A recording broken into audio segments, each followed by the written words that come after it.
In our API, we have 3 different buckets today, and we're looking at a 4th one. One is purely internal. We derive a lot of value and innovation from having an API that teams inside our company, engineering team and product teams, use to build new products. We have very specific partnerships with larger partners, all contractual, that we customize an API for. We have a long tail of partners, still contractual, but these are, for example, self-serve widgets that we provide. And then there's a public open API that we currently don't have, but we are evaluating. In terms of size, we have roughly 700 contracted partners, 50,000 customers with self-serve widgets or direct access to our API, and 300 million monthly uniques who see our brand on other sites because of this, mainly because of our widgets. Now, what's in our API? A big piece is our content, right? We have over 100 million traveler reviews and opinions from travelers around the world in lots of destinations, 250,000 attractions, a million plus restaurants, and I think by now we're over 20 million photos. But it's not just that. It's also a lot of services. We allow, through our API, for you to upload a photo through a third-party service, upload a review, even book a hotel, show real-time availability through our API to partners. And last year alone, I think we've made 8 acquisitions, and we tried to get that content as quickly in our APIs as possible. An example is Oyster, with all their real hotel photos, Jetsetter, high-end luxury travel, Seat Guru, and also some Asian, both partners and our own subsidiary.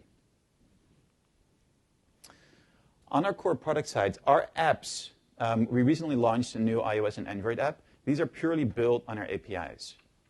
So in effect, any partner could have done that, right? These are completely separate teams, and we allow people to innovate. They make requests to our API team, but we allow people to innovate in our own company as much as outside. And these apps today, are out in 21 languages, 82 million app downloads. We have another app called City Guides with 80 different cities completely offline downloadable in there, and over 100 million unique visitors. This is an example of the City Guides app that I mentioned, which was a small acquisition that we had in the East Coast, in the West Coast in California, that literally took our API and went off, and 6 to 9 months later came out with an offline app to take a city with you in your pocket. One of our largest partnerships is with Samsung. We have pre-installs with them. We're pre-installed on every S4 device. But we also have an API partnership.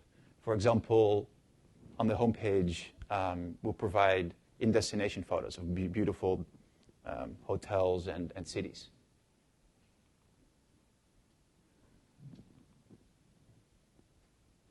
In the travel space, it becomes almost a privilege right now for higher value partners to use these APIs. That's how they distinguish themselves. All the big ones are highly networked. That's the only way for them right now, or it's a big way for them right now to drive brand recognition and distribution. Another example here is Bing.com. It allows you to search for TripAdvisor hotels with real-time availability, with real-time prices, and a click through and make a booking. These are clearly an example of a content deal and a service deal where we derive direct monetization from. Travelbook in Germany from Axel Springer, a big content piece where they build new apps around our content, both from a brand recognition point of view and a monetization point of view, very important for us. And as mentioned on the long tail, self-serve widgets. We put those out there, and we have hundreds of thousands of users looking at these every single day. This is another example of best in destination content through our widgets. An example here, you can think about how can we get our brand and our content into airplanes, for example. Right? Very relevant, very easy to integrate. Targeted roaming promos. This is another example where it's the reverse. In our app, in our apps, we allow partners to promote Wi-Fi deals, for example, in destination. And again, when evaluating these partnerships, this is valuable for the user, right? It's a win-win situation.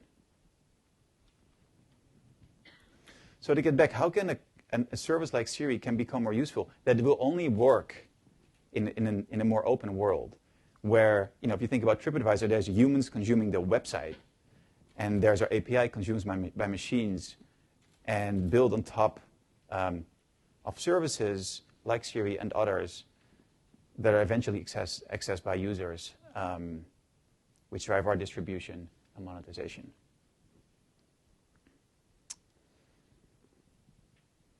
So to sum up the things that we do, travel technology solutions, search, geolocation, hotels price shopping, connecting the world's hotels, and serving travel intent. The point about connecting the world's hotels, I think something we're looking for as a next step, right? We have all the hotel data. We distribute it through our API. How can we now connect users and their hotels more directly? How can you open up an app and think about an automated check-in procedure?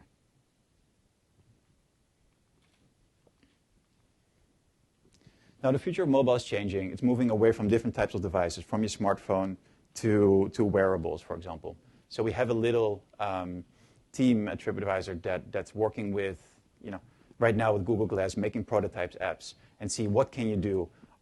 What can we do with these devices? Can we prototype examples? Can we form an API, put it out there? And it's not our business necessarily to make all these apps work well. But once we have examples that can drive the definition of the data we put out there, it helps us in promoting an API that actually makes sense and actually drives products that make sense.